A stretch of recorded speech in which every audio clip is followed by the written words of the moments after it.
तो एथिक्स का आज दूसरा सेशन है और आज हम एथिक्स में आगे बढ़ने वाले हैं। So let me start with ethics. Ethics की शुरुआत करता हूँ। ये रहा टॉपिक। अब ना इंट्रोडक्शन है। मॉड्यूल में आपको सबसे पहले ये पैराग्राफ दिया है कि भाई इंट्रोडक्शन। तो अब इंट्रोडक्शन में मैं 1 बाय 1 लाइन पे जाऊंगा, आपको उसको डिटेल में समझाऊंगा। ठीक है। तो मैंने कल आपको इंपॉर्टेंस तो समझा दिया कि एथिक्स की क्या जरूरत है। मैंने बताया कि कोई भी बिजनेसमैन के पास आप जब भी बिजनेस के पर्पज से जाते हो, खरीदने जाते हो, सर्विस लेने जाते हो, तो आप उससे क्या एक्सपेक्ट करते हो कि ही शुड एथिकली बिहेव। अगर वो एथिकली बिहेव करेगा तभी आपको अच्छा लगेगा, तभी आप वापस जाओगे। अब कल उठ के आप बिजनेस करो, आप सर्विस प्रोवाइडर बनो, तो आप भी एथिकली बिहेवियर लाओ, तभी कस्टमर आपके वहां आएगा, तभी कस्टमर आपके वहां टिकेगा। So that is the base of ethics, है ना। यहाँ से एथिक्स की शुरुआत है। तो देखो, the study of ethics is a systematic science. अब ये पहला ही सेंटेंस है ना, आपको ट्रू फॉल्स में पूछा जाए। सर एमसीक्यू में ट्रू फॉल्स आ सकता है, ये उसमें दो ही चीज आएंगी, ट्रू और फॉल्स। सेंटेंस दे देंगे, जैसे ये sentence, the study of ethics is a systematic science, बस इतना ही, ट्रू या फॉल्स। तो सही बात है, ट्रू, है ना। तो सिस्टमैटिक साइंस क्यों बोलते हैं? पहले तो साइंस क्यों बोलते हैं? तो एथिक्स है ना लॉजिक पे बना है। साइंस में ना बेसिकली बातें आती है logically, logic based, so that is why it is science based. और दूसरा है सिस्टमैटिक। सिस्टमैटिक का मीनिंग क्या है? 1 बाय 1, जहां स्टेप बाय स्टेप होता है ना, उसको सिस्टमैटिक बोला जाता है। तो एथिक्स कैसा है? सिस्टमैटिक साइंस है, उसमें स्टेप्स है। सर स्टेप्स कैसे है? 1 बाय 1 हम देखेंगे उसके बारे में, बट ये बड़ा एकदम साइंटिफिक स्टेप वाइज प्रोसेस है। दूसरा, it's scope encompasses all human relationship in a society. अब यहाँ एक नया शब्द है आपके लिए, एनकम्पासेस, और उसका मीनिंग होता है कवर्स। तो एथिक्स का जो स्कोप है, स्कोप का मीनिंग क्या होता है सर? दायरा, एक बाउंड्री। तो एथिक्स का बाउंड्री क्या क्या कवर करता है? तो all human relationship in a society, समाज में जितने भी ह्यूमन रिलेशनशिप है सभी कवर होते हैं। मीन्स एथिक्स में क्या आएगा मालूम? चलो हम मैं ह्यूमन हूं, मेरे से मैं शुरू करूं, धवल शाह। अब मेरा सबसे पहला रिश्ता किसके साथ है एज ए ह्यूमन? तो मेरी मदर के साथ, मेरे फादर के साथ, मेरे भाई बहन के साथ, मेरे बाप दादा है तो उनके साथ, फिर मेरी शादी हुई, या फिर मम्मी के साइड के फैमिली, पापा के साइड का फैमिली, फिर जहां मैं रहता हूँ वो सोसाइटी, उसके आजू बाजू के लोग। बराबर है, जिस गांव का मैं हूँ, जिस शहर का मैं हूँ, जिस कंट्री का मैं हूँ। फिर कौन आएगा? सपोज मेरी ये तो पर्सनल लाइफ हो गई। अब सपोज शादी हुई तो शादी में वाइफ, वाइफ के बाद बच्चा है तो उनके साथ। फिर मैं अर्थोपार्जन के लिए इधर टीचिंग में आया तो मेरे यहाँ जितने भी मेरे स्टाफ में लोग हैं उनके साथ, मेरे जो कलीग है ना, मेरे यहाँ जो एज ए फैकल्टी है उनके साथ, मेरे जितने भी स्टूडेंट है उनके साथ, जहां जहां ह्यूमन आता है सभी से मेरा कोई ना कोई रिश्ता है, रिलेशनशिप है। ठीक है। तो एथिक्स है ना, ये सभी को कवर करता है। सर कोई जगह पे मैं एथिकल रहूं, कोई जगह पे ना रहूं तो चलेगा? नहीं चलेगा सर। ऐसा, हाँ, ऐसा है कि सपोज मैं सभी से लॉयल हूं बट सिर्फ मेरी वाइफ से लॉयल नहीं हूं, चलेगा? इसको कैरेक्टर लेस बोलेंगे। दूसरे से लॉयल, वाइफ से नहीं, तो मीनिंग क्या हो गई? Are you getting? सर मैं सभी से लॉयल हूं बट मेरे फादर से नहीं, तो उसको कुपुत्र बोलेंगे, है ना। खराब लड़का, है ना, फादर को भी लॉयल नहीं रहा, जो बाप का ना हो सका किसका होगा, ऐसा हो जाए। मदर को लॉयल नहीं है तो आप सोचो, टीचर स्टूडेंट को लॉयल नहीं है तो, लॉयर है अपने क्लाइंट को लॉयल नहीं है तो, अगर डॉक्टर है तो अपने पेशेंट से लॉयल नहीं है तो, आप सोचो, जहां जहां लॉयल्टी नहीं होती और जितने जितने ह्यूमन रिलेशनशिप्स आते हैं वो सभी में ये क्या है? अपेक्षित, क्या? Ethical behaviour. सो इसका स्कोप जो है ना, वो कवर करता है सभी ह्यूमन रिलेशनशिप। ठीक है। फिर आगे, ethics also known as a moral philosophy. अब ये सेंटेंस आपको ब्लैंक में या ट्रू फॉल्स में आ सकता है। Ethics also known as what? Blank, moral philosophy. बराबर, या फिर डायरेक्ट सेंटेंस दे देंगे कि ethics also known as a moral philosophy, फिर बोलेंगे ट्रू और फॉल्स, तो सही बात है। बट आगे का सेंटेंस भी है, it is a branch of a philosophy that involves the systematizing, defending, recommending the concepts of right and wrong conduct. अब है ना, ये थोड़ा लंबा बात हो गया। पहले तो ब्रांच ऑफ फिलोसॉफी, ब्रांच का मीनिंग होता है शाखा। पेड़ के जो डालियां होती है ना, डालियां, उसको हम ब्रांच बोलते हैं इंग्लिश में। पेड़ की डालियां उसको ब्रांच बोलते हैं। तो it is a branch of philosophy. अब फिलोसॉफी का मीनिंग क्या होता है इसमें, ये भी एक अलग चीज है। फिलोसॉफी का गुजराती मालूम किसी को? नहीं मालूम। फिलोसॉफी का मीनिंग होता है तत्व ज्ञान। क्या होता है? तत्व ज्ञान। तत्व का मीनिंग होता है मैटर, और उसके रिलेटेड डेप्थ नॉलेज, उसको ज्ञान बोलते हैं। तो कोई भी मैटर के रिलेटेड इन डेप्थ नॉलेज, उसको फिलोसॉफी बोलते हैं। और आपको मालूम है कुछ लोग पीएचडी करते हैं, पीएचडी। तो पीएचडी का फुल फॉर्म मालूम है? नहीं? लो यार, गजब लोग हैं। PhD ऐसा लिखते हैं। उसमें मीनिंग, डी का मीनिंग है डॉक्टर ऑफ, फिर पीएच का नाम है फिलोसॉफी। पीएचडी का फुल फॉर्म ये है, डॉक्टर ऑफ फिलोसॉफी। तब तो किसी ने इकोनॉमिक्स में पीएचडी की तो इकोनॉमिक्स का doctor, doctor of means economics थोड़ी फिलोसॉफी है, वो तो आर्थिक की बात है। सपोज किसी ने कंप्यूटर के बारे में पीएचडी की तो वो कंप्यूटर थोड़ा फिलोसॉफी आता है। आप है ना फिलोसॉफी का पूरा मीनिंग ही नहीं समझे। हमारे है ना वो नरसिंह मेहता, वो मस्त समझा गया फिलोसॉफी का मीनिंग।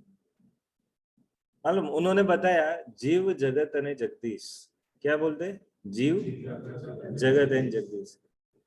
ये सब है ना, इसमें से किसी के भी बारे में आप इन डेप्थ स्टडी करें तो आपको वो उसको माना जाएगा you are doctor of this philosophy. ये सभी फिलोसॉफी में आता है। जीव का मीनिंग क्या होता है? लाइफ। आपकी मेरी, जितने भी अमीबा से लेकर के वेल मछली तक, है ना, पेड़ से लेकर पौधों तक, जहां जहां पानी के अंदर छोटे छोटे बैक्टीरिया, सभी का लाइफ है। अब इसमें से कोई भी मैटर पे आप पीएचडी करो तो वो जीव आ गया। जगत मीन्स इंसानों और एनिमल्स के अलावा जो बाकी का जो है, जिसको हम एटम्स बोलते हैं, या फिर पत्थर बोलेंगे, नदी नाला बोलेंगे, रण बोलेंगे, ये सभी चीजें जगत में आएंगी। एंड जगदीश का मीनिंग होता है भगवान।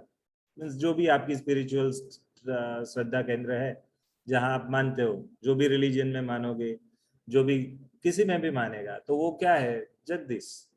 तो ये तीन में से कोई भी लेवल पे आप है ना इन डेप्थ स्टडी करो तो वहां जो डिग्री मिलती है उसका नाम है पीएचडी। पीएच का फुल फॉर्म होता है फिलोसॉफी, और फिलोसॉफी में इतनी चीजें आती है।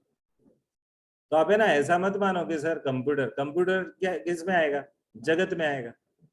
वो जीव तो है नहीं, भगवान भी नहीं है, जगदीश भी नहीं है, तो वो जगत में आएगा। आप देख लेना, ये तीन में से ही होगा कहीं ना कहीं। फिलोसॉफी की रेंज कितनी है तो मैंने, नरसिंह मेहता ने ये बताया, बोलो ये रेंज है ना। आप XYZ मैटर सोच लो, इसमें ही आएगी। नहीं सर, हमारे एक टीचर थे ना स्कूल में, उन्होंने तो गुजराती में पीएचडी किया। सर गुजराती तो भाषा हो गई, ओके भाषा है सर, कहाँ आएगी? जीव में आएगी, जगत में आएगी, या जगदीश में आएगी? भाषा कहाँ आती है? तो भाषा किन के लिए है? जो इंसान है उनके लिए, तो वो जीव में आ जाएगी। आप समझ लो, उसका स्कोप पूरा कवर कर लेता है इसको। तो yes, it is known as a branch of a philosophy. Branch का मीनिंग होता है क्या? एक शाखा। तो जो तत्व ज्ञान है, फिलोसॉफी है, उसकी एक शाखा है क्या? Ethics. Ethics is one of the branch of philosophy. बराबर है। सर एथिक्स कहाँ आएगा? जीव में आएगा, जगत में आएगा, या जगदीश में? जीव में आएगा। क्यों? एथिक्स किन के लिए होते हैं? व्यक्ति, ह्यूमंस के लिए। बराबर। चलो आगे बढ़ते हैं। अब इसके अंदर क्या आएगा? इट इन्वॉल्व्स, अब ये तीन चार शब्द है। सिस्टमेटाइजिंग।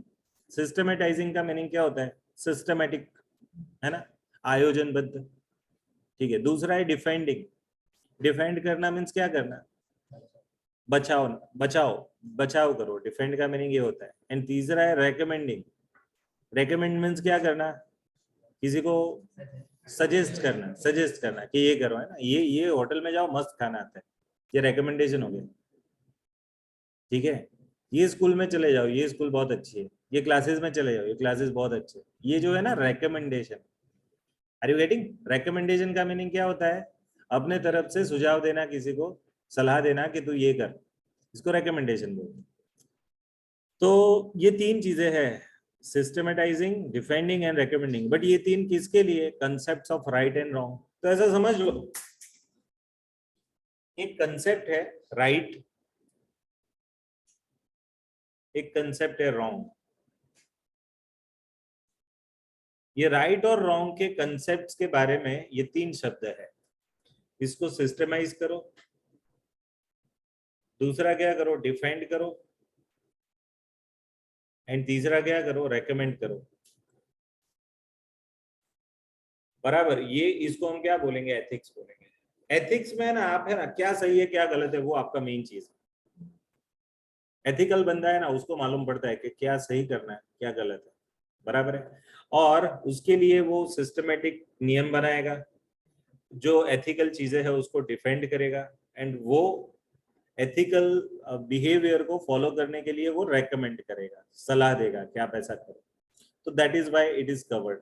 आप है ना, ये सेंटेंस को मैं समझा रहा हूँ तोड़ मोड़ के पूरा, बड़े ना याद रखने की जरूरत नहीं है। आपको याद क्या रखना है, ये ट्रू एंड फॉल्स और ब्लैंक में क्या आ सकता है वो, इसलिए टिक करा रहा हूँ।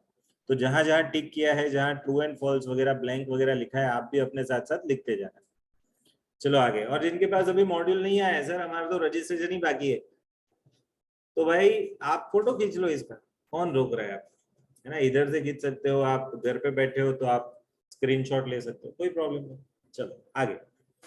The study of ethics can be divided, अब मैं थर्ड सेंटेंस में जा रहा हूँ। Study of ethics can be divided into, अब है ना ये एमसीक्यू बन सकता है, इस पे क्या बन सकता है, ये 4 चीजें हैं, आपको ऑप्शन दे देंगे 1 2 3 4 एंड लास्ट में लिखेंगे ऑल ऑफ द अबव, तो ऑल ऑफ द अबव आएगा। तो क्या 4 चीजें हैं, तो study of ethics can be divided into 4 operational areas. एक है मेटा एथिक्स, दूसरा है नॉर्मेटिव एथिक्स, तीसरा है डिस्क्रिप्टिव एथिक्स, एंड चौथा है अप्लाइड एथिक्स। सर ये सब का मीनिंग क्या है, मैं बताऊं, ये सेंटेंस के बाद ये कहीं भी आगे आएगा नहीं। तो एक बार आप नाम पढ़ लो, meta ethics, normative ethics, descriptive ethics and applied ethics. Ethics के प्रकार है अलग अलग, है ना, टाइप्स ऑफ एथिक्स, तो ये 4 है। और कभी कभी ऐसा भी पूछेंगे, study of ethics can be divided into, and फिर ये अलग अलग प्रकार। पहला कौन सा है, मेटा, दूसरा है नॉर्मल, तीसरा है डिस्क्रिप्टिव, एंड चौथा क्या है, अप्लाइड। तो अब है ना सर, याद कैसे रखेंगे ये 4 नाम, और पहले मीनिंग समझो। मीनिंग तो मैं समझाऊंगा तो बहुत शाम हो जाएगी, ऐसा समझ लो, बट मैं आपको एक जनरल आइडिया देता हूँ। अप्लाइड एथिक्स का मीनिंग क्या होता है, जो एथिक्स हम हमारी लाइफ में प्रैक्टिकली यूज करते हैं उसको अप्लाइड एथिक्स। अब सपोज मैं हमेशा मेरी लाइफ में जितने भी बुजुर्ग लोग हैं या फिर मेरे से एज में बड़े हैं, सभी को रिस्पेक्ट देता हूँ, तो ये मेरा अप्लाइड एथिक्स हो गया, है ना। प्रैक्टिकली मैंने इसको यूज किया, है ना। गुजराती में ऐसा बोल सकते हैं, उपयोगમાં લઈ શકીએ એવા एथिक्स, एवा सिद्धांत, है ना। दूसरा है descriptive ethics. Descriptive means you are describing, कुछ एथिक्स ऐसे है जिसमें आप है ना लोगों को समझाते हो। डिस्क्राइब करना का मीनिंग क्या है, एक्सप्लेन करना। तो कुछ एथिक्स ऐसे है जिसमें आप क्या करते हो, डिस्क्रिप्शन देते हो, चीजों को समझाते हो, बराबर। अब सपोज कोई ट्रैफिक पुलिस है, आपको समझा रहा है कि ये करना चाहिए ये नहीं करना चाहिए। कोई स्पिरिचुअल गुरु है, आपको समझा रहा है ये करना चाहिए ये नहीं करना चाहिए। गवर्नमेंट या जज आपको समझा रहे हैं ये करना चाहिए ये नहीं करना चाहिए। तो ये सब किस में आएगा, डिस्क्रिप्टिव एथिक्स में। फिर है नॉर्मेटिव एथिक्स। अब ये नॉर्मेटिव शब्द है ना, नॉर्म्स से बना है, किससे, नॉर्म्स। नॉर्म्स का मीनिंग होता है नियम, है ना। आपके नॉर्म्स क्या है सर, आपकी कॉलेज के नॉर्म्स क्या है, नॉर्म्स का मीनिंग क्या है, नियम। आपकी स्कूल के नॉर्म्स क्या है, तो भाई नियम। आपके घर में नॉर्म्स क्या है, तो नियम। तो ये अलग अलग प्रकार के नियम है, बराबर है। तो नॉर्मेटिव एथिक्स, नियम वाला एथिक्स। एंड चौथा है मेटा एथिक्स। ये मेटा क्या है सर, इसके बारे में मैं जाऊंगा तो बहुत डिटेल में चला जाऊंगा, बट मेटा एक वैसे अलग अलग जगह पे इसका मीनिंग अलग अलग है। आजकल है ना ये टेक्नोलॉजी में आया है, मालूम, मेटा, मेटावेयर, ऐसा सुना होगा शायद आपने। अब है ना, आप ये नया जमाना इस पे जा रहा है भाई, मेटा पे। वर्चुअल पूरा गांव बनाते हैं। आप इधर बैठे बैठे किसी से बात कर रहे हो, और आपको बैठने के लिए फीलिंग कहाँ की चाहिए, तो सर हम लोग है ना वो पेरिस में बैठे हैं, ये नदी के किनारे, ऐसा कुछ। तो है ना, एग्जैक्टली व्यू ऐसा होगा। वो भी ऑनलाइन बैठेगा, आप भी ऑनलाइन बैठेंगे, और आपको फीलिंग ऐसी आएगी, अच्छा ऐसा। वो नदी के आजू बाजू आवाज आएगी, है ना, पानी के बहने की आवाज, फिर थोड़ा पवन आएगा, तो ये सब फीलिंग्स आएगी, बोलो। तो इस पे काम चल रहा है। बट यहाँ मेटा का मीनिंग क्या है, थोड़ा ऊपर के लेवल का, एक स्टेप अहेड, जिसको आप थोड़ा स्पिरिचुअल लेवल भी बोल सकते हो, तो वो लेवल के एथिक्स। बराबर। चलो, तो एथिक्स के 4 प्रकार है, या फिर एथिक्स का study is divided into this 4। अब है ना, कल उठ के मैं ये 4 एमसीक्यू बनाऊं यही पैराग्राफ में से, तो आपके सभी सही पढ़ने चाहिए। क्या एमसीक्यू आएंगे कि भाई study of ethics can be divided in, फिर लिखूंगा Meta ethics, normative ethics, descriptive ethics, applied ethics and all of the above. तो क्या जवाब आएगा? All of the above. फिर पहले में क्या आएगा? The study of ethics is a systematic science. अब मैं बाजू में लिख दूं नॉन सिस्टमैटिक साइंस, तो ट्रू की जगह फॉल्स हो जाएगा, है ना, ट्रू फॉल्स में पूछा गया तो। चलो, फिर मैं ऐसा भी पूछ सकता हूँ कि ethics also known as blank, that is moral philosophy. मैं ऐसा भी पूछ सकता हूँ कि moral philosophy is also known as ethics. True, है ना, सेंटेंस को उल्टा सुल्टा करके किया। सर ऐसा देखो भाई, 7 पेज है तो उसमें तो बहुत उल्टा सुल्टा करेंगे, है ना, इसमें से ही पूछना है तो क्या करेंगे? तो ना, वो अपनी क्रिएटिविटी लगाएंगे, हम अपनी क्रिएटिविटी लगाएंगे। चलो आगे बढ़ो। Ethics fundamentally comprises of 2 elements. Comprises का मीनिंग क्या होता है? बना हुआ। तो एथिक्स बेसिकली ये 2 एलिमेंट का बना हुआ है। कौन से 2 एलिमेंट का बना हुआ है भाई? तो पहला एलिमेंट है ethics refer to well founded standards of right and wrong. Well founded का मीनिंग क्या होता है? बहुत अच्छी तरह से ढूंढे हुए, वेल फाउंडेड। फिर क्या लिखा है? स्टैंडर्ड्स। स्टैंडर्ड्स को मीनिंग में क्या, गुजराती में क्या बोलते हैं? मापदंड। तो it is well founded standards of क्या? राइट एंड रॉन्ग, सही या गलत। सर पूरा इसी पे चलता है, सही और गलत। यस, पूरी दुनिया इसी पे चलती है भाई। तू सही है, मैं सही हूँ, वो गलत है ना, वही चल रहा है ना। नहीं, मैं सही हूँ, वो गलत है। कोई भी घर्षण होता है ना, उसी में यही होता है, मैं सही हूँ, तू गलत है। तो ये पूरा राइट एंड रॉन्ग है, उसके बेस पे सोसाइटी चलती है। तो ethics refers to the well founded standards of right and wrong. तो वेल फाउंडेड मीन्स सालों से हमने जो ग्रोन किया है, हमारा इंडियन सिविलाइजेशन, वर्ल्ड सिविलाइजेशन जो ग्रो हुआ है, उसके एंड पे अभी अभी जो स्थिति है, लेटेस्ट स्थिति, उसमें हमने क्या चीजें ऐसी बनाई है कि भाई उसके बेस पे ये हम सही मानेंगे, ये गलत मानेंगे। बराबर, तो उसको बोलेंगे well founded standards of right and wrong. Well founded क्यों कहा? कि डेवलप किए गए स्टैंडर्ड्स, है ना। पहले सती प्रथा गलत थी, बट सती प्रथा थी तो उस टाइम वो स्टैंडर्ड्स थे। अब हमने क्या बोला कि सती प्रथा गलत है। बराबर। पहले क्या, कम एज में शादी हो सकती थी, अभी इधर हमने शादी का एज फिक्स कर दिया 21, लड़के की, लड़की की 18। अब तो दोनों की 21-21 हो गई है, दोनों की 21-21। तो ये क्या है? What we done is, it is well founded standards. Standards को आपने आप किया, है ना। गांधी जी की शादी 14 ईयर की एज में थी, हमारा राष्ट्रपिता है सर, हाँ, बट ऐसे कम एज में शादी कर दी थी, ऐसे कैसे? अरे भाई उस टाइम वो चलता था। कब जन्मे थे? 1869। आपके दादा के पापा भी नहीं जन्मे होंगे तब वो जन्मे थे, है ना। तो उस टाइम नियम अलग होंगे, तो सिचुएशन के बेस पे अलग अलग होता है। राम के पापा की 3 वाइफ थी, अभी हमारे पापा की एक ही है। तो सर ऐसा कैसे? मीन्स राम भगवान की बात कर, बट उस टाइम ऐसा था सर। बट सर राम की एक ही वाइफ है, वो भी था, उन्होंने अपना ऐसा डिसाइड किया था कि मैं एक ही बार शादी करूं। तो अलग अलग जगह पे अलग अलग नियम होते हैं, कोई प्रॉब्लम नहीं। आगे बढ़ते हैं। दूसरा पॉइंट क्या है? Secondly, ethics refers to study and development of one's ethical standards. One के बाजू में ना ओन लिखा है मैंने, ओन मीन्स अपने खुद के स्टैंडर्ड। अब ये लिख दो आप, लिखा नहीं है, ये ओन नहीं लिखोगे ना तब तक मालूम नहीं पड़ेगा। तो देखो, ethics refers to study and development of one's own ethical standards. Own means खुद के, मेरे खुद के एथिकल स्टैंडर्ड्स। तो 2 चीजें हमने समझी, एथिक्स में 2 एलिमेंट है, एक है well founded standards of right and wrong, and दूसरा क्या है? Our own ethical standards. ठीक है, तो शॉर्टली बताऊं तो एथिक्स में ये 2 एलिमेंट है। पहला कौन सा? Well founded standards of right and wrong, and दूसरा क्या है? Study of our own, study of our own ethical standards. Sir खुद के स्टैंडर्ड का स्टडी करना चाहिए, हाँ बिल्कुल करना चाहिए, क्योंकि हमारे है ना स्टैंडर्ड्स गलत होते, फिर धीरे धीरे हम जैसे जैसे ग्रो होते हैं ना, हमारे स्टैंडर्ड्स अप होते, ऐसा। हाँ, बचपन में ना देखना, कभी कोई आदमी है ना आपको बहुत ही नहीं पसंद आया होता, ऐसा गुस्सा आता हो, ऐसे कोई लोग होंगे, आगे जाके जब बड़े होंगे ना वो आपके सबसे बेस्ट फ्रेंड होंगे। ऐसे बहुत बार हुआ। हमारे कुछ रिलेटिव हमको बिल्कुल पसंद नहीं थे बचपन में, क्योंकि अब उस टाइम उसने मेरे को वो है ना खाना शेयर नहीं किया था, समोसा नहीं दिया था, तो बुरा लगा था। तो फ्यूचर में वो मेरा सबसे बेस्ट कजिन है। तो ऐसा क्या, आपका जैसे जैसे ग्रोथ होता है ना, उस हिसाब से आपके स्टैंडर्ड्स भी ग्रो, है ना। वो एक आदमी गुंडा हो, बराबर है, फिर लाइफ में एक अच्छी लड़की आ जाए, फिर शादी कर ले, फिर फैमिली बनाए, अब वो एकदम सुधर गया। तो पहले उसके स्टैंडर्ड कैसे थे? मांगी ना को तोड़ी ना को बुक करना। बट अभी स्टैंडर्ड क्या है भाई? Let live and let live, जीनो और जीने, जियो और जीने दो। क्यों? अब फैमिली लेके बैठा है। मैंने देखा है बहुत सारे लोगों को चेंज होते हुए। ये चेंज होते हैं ना, उस हिसाब से आपके स्टैंडर्ड्स बदलाते हैं, बराबर। आगे देखो,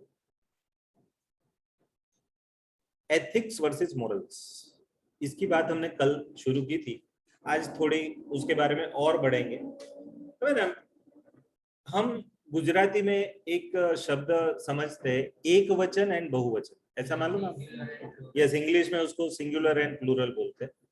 क्या मीनिंग होता है सर? सिंगुलर में क्या होता है? हाँ बोल भाई। सिंगुलर में सिंगल पर्सन है, एंड प्लूरल में मोर देन वन पर्सन।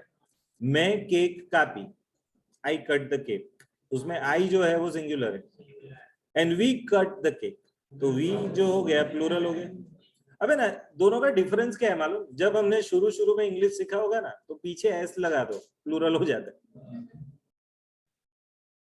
पीछे कोई भी चीज के पीछे एस लगा देते हैं, है ना, तो प्लूरल हो जाता है ना। आप कोई भी एक शब्द पकड़ो, सपोज क्रैकर, फटाका, है ना, आप फटाकड़ा फोड़ते हो ना, क्रैकर बोलते हैं। कोई एक बम फोड़ा तो क्रैकर फोड़ा, ऐसा बोले। बट सपोज दो चार बम फोड़े तो क्रैकर्स, पीछे एस लगाया। स्पेक्ट, चश्मा, अब दो जोड़िए तो स्पेक्ट्स।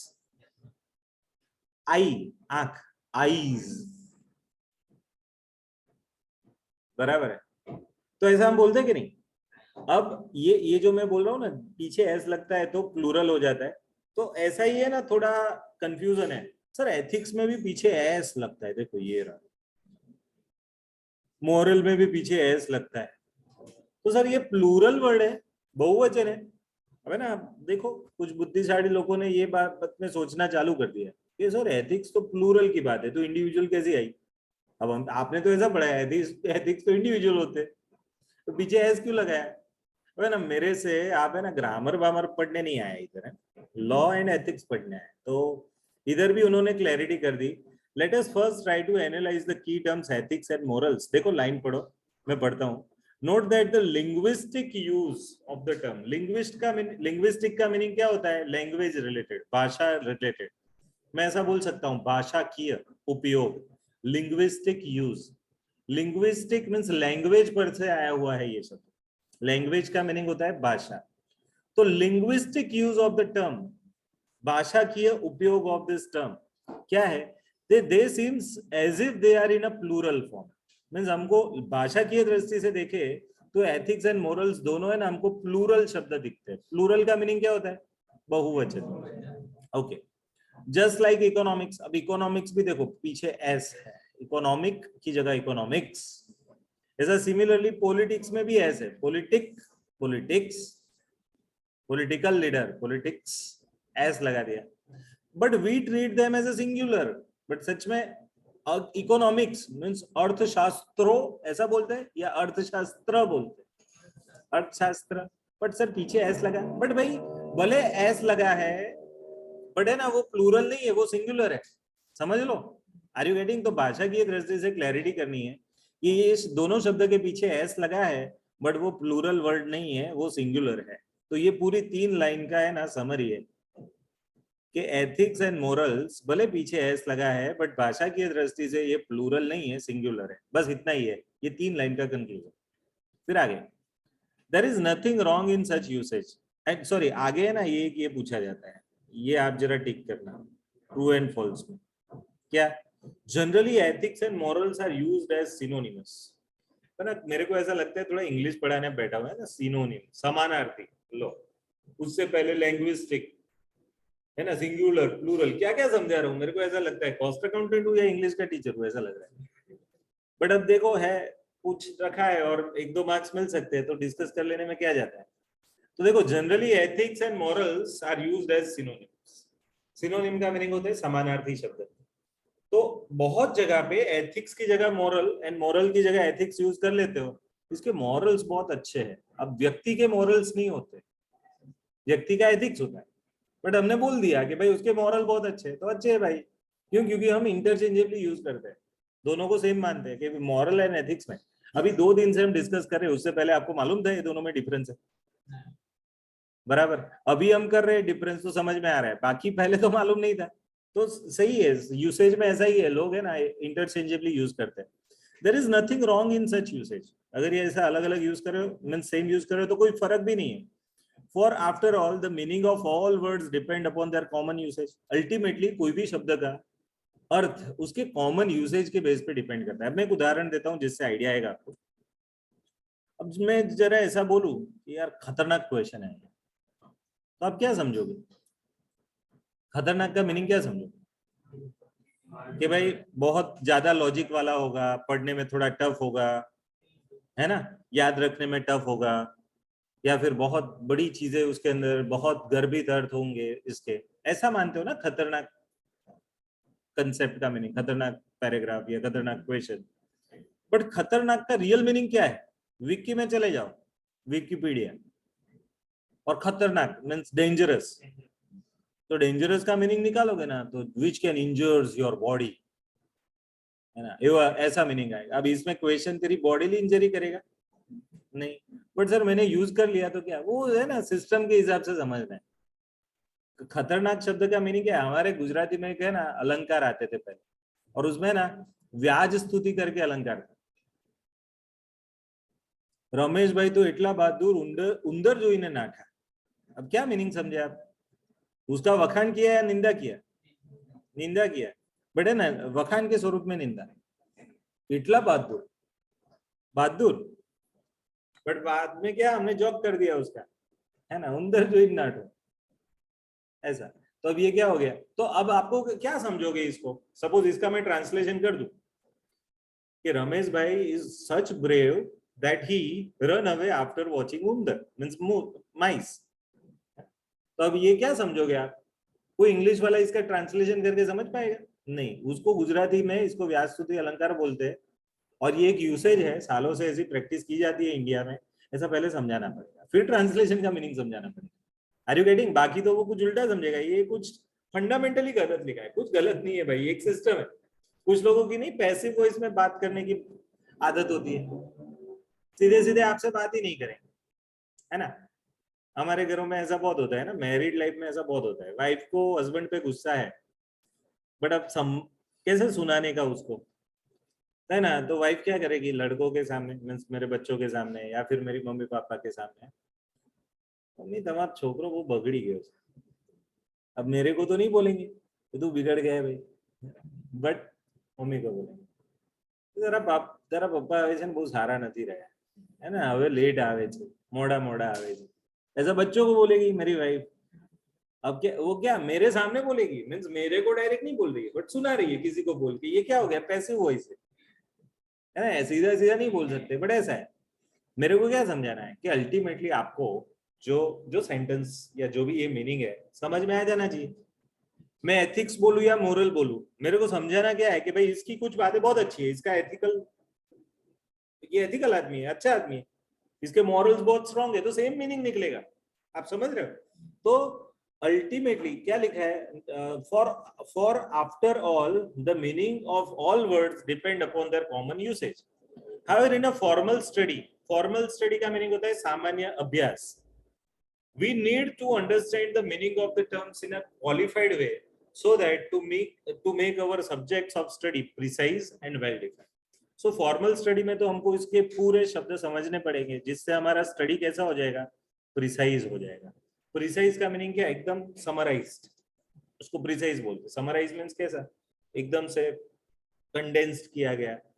अब मैं क्या बोलूंगी इसको, आप समझ रहे हो? मैं समराइज कंडेंस ये शब्द बोल रहा हूँ, तो उसको हिंदी गुजराती में समझ सकते हो क्या है? समराइज करना, करना मीन्स बड़ा कंसेप्ट है उसको छोटा करके दे देना, शॉर्ट करके दे देना, है ना। तो यस, तो हमको स्टडी को कैसा करना है? प्रिसाइज। दूसरा क्या करना है? Well defined. हम जो स्टडीज कर रहे हैं अभी एथिक्स एंड मॉरल का, वो वेल डिफाइंड होना चाहिए, मीन्स परफेक्ट उसकी डेफिनेशन होनी चाहिए। अबे ना ये एक चित्र बहुत बार यूज होता है समझाने के लिए, बड़ा काम का है, तो मैं समझाता हूँ। देखो ये एथिक्स एंड मोरल का इंटर रिलेशनशिप समझा रहा है। सबसे पहले मोरालिटी आती है। वो मोरालिटी को क्या बोलेंगे, तो मैंने लिखा है बाजू में, आप भी लिख दो लिखना हो तो, what to do and not to do, it's morality. क्या करना चाहिए क्या नहीं करना चाहिए, किसको, सोसाइटी को, समाज को, उसमें मैं भी आ जाता हूँ। तो मोरालिटी मीन्स नैतिकता किसको बोलेंगे कि लोगों को ये करना चाहिए ये नहीं करना चाहिए। जैसे समाज के हमारे नियम है ना कि बड़ों को मान दो, सच बोलो, चोरी ना करो, ये सब क्या है, what to do and not to do का लिस्ट है, इसको ही हम मोरल बोलेंगे, बराबर। तो पहले मोरालिटी आती है, फिर उसमें आप है ना लॉजिक ऐड करो, जिसको बाजू में लिखा है एथिकल रेशनलाइजेशन। यहाँ रेशनलिटी का मीनिंग होता है तर्क, लॉजिक। तो मोरालिटी में अगर आप तर्क ऐड कर दो तो वो क्या बन जाएगा, एथिक्स बन जाएगा। ये उन्होंने रास्ता बताया। मोरल्स है मीन्स समाज के नीतिमत्ता के नियम, ये करना चाहिए ये नहीं करना चाहिए। उसमें थोड़ा भी लॉजिक ऐड कर दो तो व्यक्ति समझ लेगा कि यस ये बात है, और फिर वो अपने लाइफ में वो इनकलकेट करेगा, अपनी लाइफ में वो उस हिसाब से चलेगा, तो वो उसके एथिक्स बन जाएंगे, खुद के एथिक्स बन जाएंगे। तो मोरालिटी में आप रैशनैलिटी ऐड कर दो तो एथिक्स बनेगा। अब एथिक्स से क्या प्रोड्यूस होगा, तो एथिकल थ्योरी। एथिक्स से क्या बनेगा, एक एथिकल थ्योरी। अलग अलग लोगों की थ्योरी ऐसा बोलते नहीं, ये चिरावी सर आपको एडम्स ये बोल रहा है, फिर वो ऑथर ये बोल रहा है, ये सब ऑथर्स की क्या होती है, थ्योरी। चाणक्य ये बोल रहा है, आपके तो बहुत सारे इकोनॉमिक्स में तो बाप रे ना, मैं तो हाथ जोड़ लिए थे बीकॉम के अंदर कि क्या ये इसको क्या बोलना है, मेरे को क्या काम में आने वाला है। अब कर रहा था सीए में या सीए, उसमें ये इकोनॉमिक्स वाला ऑथर बोल रहा है, उसकी क्या इम्पैक्ट होगी, है ना। कभी कभी मेरे को लगता था ऐसा फालतू सीख रहा हूँ, कुछ काम का ही नहीं है, और सच में बहुत बहुत कम चीजें काम की है। बट है ना, एक चीज बता देता हूँ, कुछ भी पढ़ा ना ऐसा जाएगा नहीं लाइफ में, कहीं ना कहीं तो यूज आएगा उसका, उपयोग में आता है, सब कुछ आता है। भले जरूरी नहीं कि कमाने के लिए यूज में आए, बट कहीं ना कहीं उसका यूज आता है, ठीक है। तो एथिकल थियोरी बनती है, एंड एथिकल थियोरी जब आप अप्लाई करते हो ना, व्हेन इट इज अप्लाइड, तो क्या बनता है, उससे आपके एथिकल प्रॉब्लम सॉल्व होते हैं। तो करना क्या है, जो शुरू करो मोरालिटी में एथिकल रैशनलाइजेशन ऐड करो, बन जाएगा एथिक्स, बराबर है। एथिक्स को फिर एथिक्स से क्या बनेगा, ethical theory, and ethical theory जब अप्लाई करोगे, ये थियोरी को अप्लाई करोगे तो प्रॉब्लम सॉल्व हो जाएंगे। मैं एक उदाहरण देता हूँ। सपोज समाज में what to do not to do के नियम बनाए कि चोरी नहीं करना चाहिए, बराबर है। अब ये उसको उसका तर्क बनाया, और तर्क ने तर्क आपने फॉलो किया कि भाई मैं चोरी नहीं करूंगा, मैंने नहीं की। अब इससे क्या, मेरी एक थियोरी बन गई कि भाई मैं चोरी नहीं करता हूँ, क्योंकि मैं ये तर्क के बेस पे जीता हूँ। अब सपोज कोई मेरे पर एलिगेशन लगाएगा, है ना, आरोप लगाएगा, फिर कोर्ट में मैटर जाएगी, और कोर्ट में प्रूव होगा, अगर मेरे तरफ के एविडेंस बने तो क्या, ये एथिकल प्रॉब्लम था ना कि इसने चोरी की या नहीं की, तो ये प्रॉब्लम सॉल्व हो जाएगा।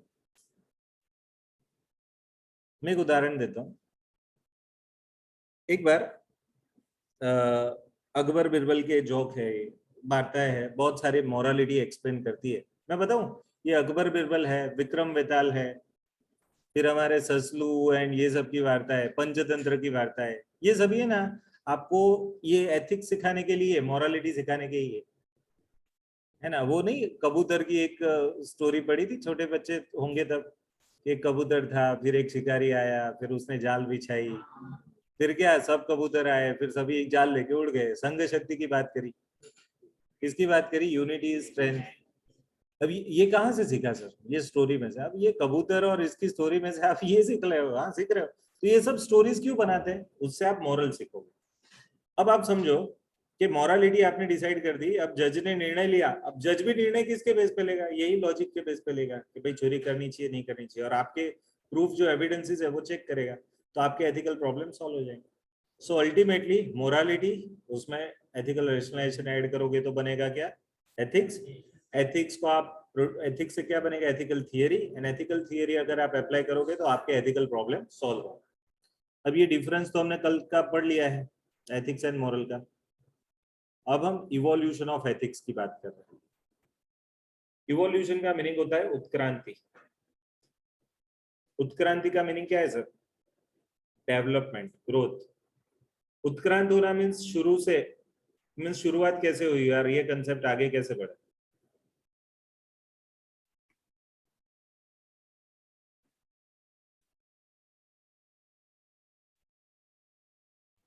चलो, इवोल्यूशन ऑफ एथिक्स नहीं, चार्ल्स डार्विन ने उत्क्रांतिवाद ऐसा पढ़े थे।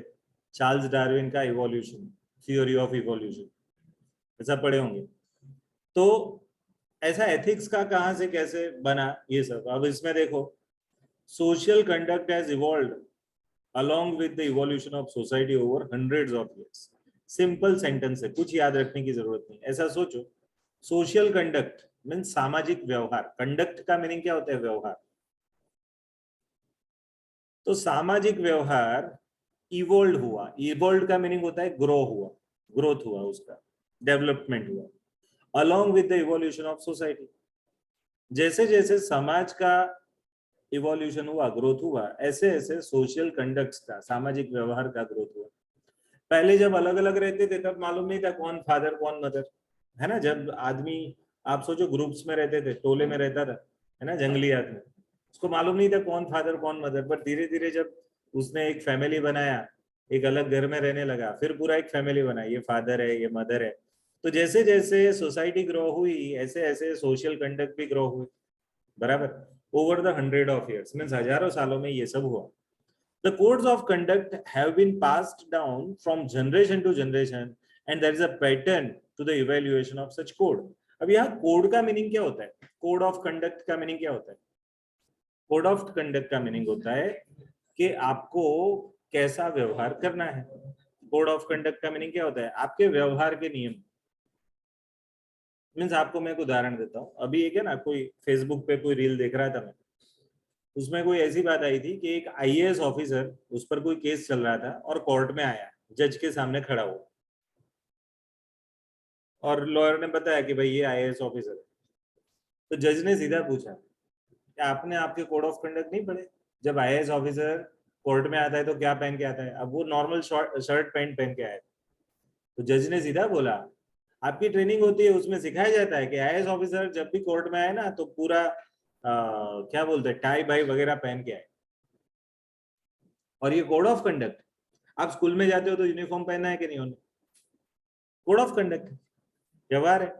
आप तिरंगा आपके घर के पर लगाते हो ना, तो सीधा ही खड़ा रहना है, वो ऐसा गिरा हुआ या उधर नहीं लगा सकते। Code of conduct. सपोज आपके कोई पेरेंट्स को लेके इधर आए मेरे को मिलने, तो मेरे को उनसे रिस्पेक्ट से बात करनी है। क्यों हमना ही क्यों ऐसा मैं बोलूंगा, अच्छा लगेगा आपके पेरेंट्स को? सर आप अभी आए, आओ, ऐसा करके मैं बुलाऊंगा, अच्छा लगेगा। ये कोड ऑफ कंडक्ट है सर। कहाँ जाके कैसा बिहेव करना है ना, वो सिखाते हैं। बट माँ बाप आपको क्या सिखाते हैं बचपन में? बेटा अम्मी जोड़े अभी बात ना था, means what do mean by that? It's a code of conduct they are teaching you. दादा जोड़े આવી રીતે ના બોલાય, તું ના બોલાય, તમે કહેવાય ना, what is this? The code of conduct. Are you getting? तो ये बता रहे the code of conduct have been pass down from generation to generation. हमारे पुराने जनरेशन से ये code of conduct pass down हो रही है, मीन्स नेक्स्ट जनरेशन में फॉलो हो रही है। ठीक है, रघुकुल रीत सदा चली आई, प्राण जाए पर वचन न जाए। ये जो था रघुकुल से चालू हुआ, रघु, अज, दशरथ, राम, बराबर। ये पेढ़ी है पूरी, आपको मालूम है?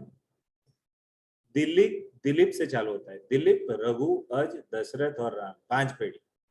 उसके बाद लव कुश, उसके बाद मालूम नहीं। पर ये 5 पेढ़ी है। आपको आपकी 5-7 पेढ़ी याद है? होनी चाहिए। सर क्या मालूम, क्या फायदा क्या है? अच्छा, तेरे को इधर भी फायदा देखना है? तेरे दादा का नाम क्या था, दादा के पापा का नाम क्या था? मैं बताऊं, एक है ना, गर्व महसूस होता है आपको, अगर आपकी पीढ़ी में कोई ऐसा ग्रैंडफादर या ग्रैंड का ग्रैंडफादर ऐसा दिखे कि भाई वो जोरदार हो, बराबर, और उन्होंने जबरदस्त काम किए हो, बराबर, तो आपको एकदम अच्छा फील होगा, बराबर है। तो ये क्या है सर? ये कुल गौरव बोलते हैं इसको। जिस, और उसी से है ना बहुत सारी चीजें आप सीखते हो। तो देखो क्या लिखा है, the code of conduct have been pass down from generation to generation. Generation का मीनिंग क्या होता है? पीढ़ी टू पीढ़ी, पीढ़ी दर पीढ़ी, है ना। तो पीढ़ी दर पीढ़ी ये पास ऑन होता है and there is a pattern to the evolution of such codes, और इसकी पैटर्न बनती है कि भाई ये है ना, इसका नेक्स्ट जनरेशन तो उससे भी पावरफुल है। हम नहीं, आपका पीसी कौन सा जनरेशन है सर? अभी 12 जनरेशन चल रहा है। तो जैसे जैसे जनरेशन बढ़ते हैं, first generation, second generation, third, fourth, जैसा जैसा बढ़ा है ना, ऐसे कुछ फीचर्स ऐड हुए उसके अंदर, ग्रो हुए, बराबर। आगे, एक्सेप्टेबल बिहेवियर, ये सेंटेंस मेरे को बहुत पसंद है। देखो एक्स, ये ट्रू एंड फॉल्स में आता है। Acceptable behaviour is promoted and elevated as a social value and unaccepted behaviour is rejected and condemned. अब क्या मीनिंग है? एक्सेप्टेबल बिहेवियर मीन्स स्वीकार पूर्ण व्यवहार। बिहेवियर का मीनिंग होता है व्यवहार। आपका व्यवहार एक्सेप्टेबल हो मीन्स लोग उसको स्वीकार कर सके, ऐसा व्यवहार हो, तो उसको प्रमोट करते हैं। प्रमोट का मीनिंग क्या होता है? उसका मार्केटिंग करेंगे, यहाँ ऐसा बिहेवियर होना चाहिए। Acceptable behaviour is promoted and elevated. Elevation का मीनिंग लिफ्ट करना। एलिवेशन मीन्स लिफ्ट, लिफ्ट को एलिवेटर बोलते हैं। तो लिफ्ट करना मीन्स ऊपर ले जाना। तो एक्सेप्टेबल बिहेवियर को आप प्रमोट करो, उसका मार्केटिंग करो, उसको ऊपर ले जाओ एज ए सोशल वैल्यू। अब मैं आपको एक बताता हूँ, अभी ये कुछ 2-3 दिन पहले, 4 दिन पहले बड़ौदा में मोदी जी आए थे, बराबर। उस दिन कुछ उनकी माँ का 100वां जन्म, मीन्स 99 साल खत्म हुए थे, 100वें ईयर में उनकी माँ की एंट्री हुई। अब ना कुछ जगह मैंने व्हाट्सएप सर्कल पे या फिर न्यूज़पेपर में, बहुत जगह पे सोशल मीडिया में फोटोज आए। 4 फोटो आए थे। एक में फोटो, कैसा फोटो था मालूम? जिसमें वो अपनी मदर के पैर छू रहे, दूसरे में उनके पैर धो रहे, तीसरे में उनके बाजू में बैठ के उनसे बातें कर रहे। अब ये 3 फोटो से क्या हुआ एक्चुअली? छोड़ दो ये मोदी एंटी मोदी, छोड़ दो। ऐसा सोचो कि एक प्रधानमंत्री है कोई भी देश का, और वो ऐसा डेमोन्स्ट्रेट कर रहा है कि वो उसकी मदर के पैर धो रहा है, मीन्स रिस्पेक्ट दे रहा है, सही बात।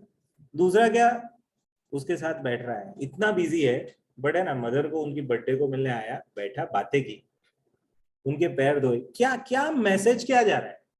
पॉलिटिक्स छोड़ दो, पॉलिटिक्स को हटाओ, ये मैसेज क्या जा रहा है? मैसेज ये जा रहा है नेक्स्ट जनरेशन या उसके बाद की जनरेशन में कि you should respect your mother. Even prime minister does. कल उठ के ऐसे, जिसको आप रिस्पेक्टेबल मानते हो, ऐसा बंदे का ऐसा बिहेवियर दिखे आपको। इधर कोई स्वामीनारायण है अभी? कोई है स्वामीनारायण? तो मैं पूछता हूँ, कोई होता ही नहीं है। अभी मैंने सोशल मीडिया में उनके अभी जो महंत स्वामी है, स्वामीनारायण में प्रमुख स्वामी वाला, BAPS वाला, मैंने कल फोटो दिखे। अभी वर्ल्ड योग दिन गया है ना, कल ही गया 21वीं तारीख को। मैंने फोटो देखे, वो कुछ 87 या इतने ईयर के हैं, और उन्होंने कुछ फोटोज उनके योगा वाले, वो वाले फोटो आए। क्या इंडिकेट कर रहा है ये फोटो? कोई एक संस्था है बड़ी, उसका ये सबसे अभी होद्देदार, सबसे बड़ा होद्दे वाला आदमी है, ये बंदा योग करके प्रमोट क्या कर रहा है? तो भाई योगा हमारे लिए जरूरी है, शरीर के लिए जरूरी है, बराबर है। क्या ये मैसेज क्या जा रहा है? नेक्स्ट जनरेशन को क्या सिखा रहा है? वो पूरे उनकी संस्था के लोगों को क्या सिखा रहे हैं? तो भाई योग करना चाहिए, जिससे आपकी हेल्थ अच्छी रहे। अरे भाई, आप रिलीजियस एंगल निकाल दो, आप मैसेज क्या डिलीवर करना चाहते हो, हेल्थ के एंगल से सोचो। तो मेरे को क्या बताना है कि जो एक्सेप्टेबल बिहेवियर है ना, उसको प्रमोट करना चाहिए। किसी ने कुछ अच्छा किया, चलो प्रमोट करो, न्यूज़पेपर में तो इसने ये अच्छा किया, ठीक है। Acceptable behaviour should be promoted. आपने ना बचपन में जब कुछ अच्छा काम किया होगा ना, तो आपके फैमिली वालों ने प्रमोट किया होगा। देखना, छोकरा बहुत सरस कर होते, जोरदार। अब ऐसा बोलते हैं तो इससे क्या आपका अंदर से अच्छा फीलिंग आता है कि हाँ देखो, इन्होंने मेरे को प्रेज किया। अब है ना, बहुत अच्छी स्थिति है। बच्चों को ना समझाना बड़ी चुटकियों में हो जाता है, बच्चे समझ लेते हैं, है ना। एक बार मैंने क्या किया मालूम? मेरी मम्मी के पैर दुख रहे थे, तो मैंने पैर दबाए। फिर मेरा लड़का देख रहा था, लड़की देख रही थी मेरे को। मैंने बोला, बेटा अपनी मम्मी के पैर दबाते हो ना जब उनको दर्द होता है तब, तो है ना उनको बहुत अच्छा लगता है। फिर मैंने मम्मी को पूछा, मम्मी तेरे को कैसा है, सारू लगे? हाँ बहुत सारू। ऐसा बोला मम्मी ने। बोला क्या डेमो गया, ये गया। 2-4 दिन के बाद मेरी वाइफ के पैर दुख रहे थे। मेरे दोनों लड़के बैठ गए, कुछ बोले भी ना। फिर मेरे को पूछा, पापा आज तो मम्मी के पैर दुख रहे थे, हमने दोनों ने दबाए, कैसा किया? बहुत अच्छा किया। खाते समय ना मैंने मैटर निकाली, फिर मेरी वाइफ के मम्मी पापा के वहां गए ना, वहां भी ये मैंने मैटर निकाले ना, इसको पैर दुख रहे थे, ये बच्चों ने ये किया। 4 जगह पे उनके बखान किए ना, उनको इतना अच्छा लगा। अब ये क्या कर रहे हैं, अब घर में कोई भी बड़े आए ना, उनके पैर भी दबाते हैं। But what I done is, इधर मेरा कोई स्वार्थ नहीं है, but what I done is I promote the good behaviour.